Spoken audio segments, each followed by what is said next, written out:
মাকে কখনো তিনটি কথা বলবেন না। মনে রাখবেন, মা হচ্ছে পৃথিবীর ভিতরে এমন একজন যিনি সব সময় আপনার জন্য কাঁদেন, যিনি সব সময় আপনার কষ্ট বোঝেন। ওই মায়ের সাথে কখনো খারাপ ব্যবহার করবেন না। মা সবচেয়ে বেশি কষ্ট সহ্য করেছেন।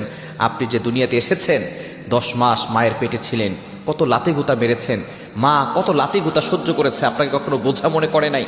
প্রসব ব্যথা যখন হয়, একটা মানুষ সর্বোচ্চ 45 ইউনিট ব্যথা সহ্য করতে পারে, কিন্তু একজন মা 57 ইউনিট ব্যথা সহ্য করে। কেন ইমাজিদের আপনি কল্পনা করতে পারছেন কতটা ব্যথা সহ্য করে, প্রসব ব্যথা সহ্য করে তারপর আপনাকে দুনিয়াতে এনেছেন। ওই মায়ের উসিলে আপনি দুনিয়াতে এসেছেন। সুতরাং মায়ের সাথে খারাপ ব্যবহার করবেন না। আল্লাহ নিজে বলে দিয়েছেন, ওয়াবিল ওয়ালিদাইনি ইহসানা, good behaviour with parents, good dealings with parents, পিতামাতার সাথে ভালো ব্যবহার করো। মাকে কখনো তিনটি কথা বলবেন না। নাম্বার 1, 1 নাম্বার হচ্ছে, মা যদি কোনো কিছু বলে আপনি বলবেন না তুমি কিছুই জানো না। যেই মা আপনাকে শিক্ষা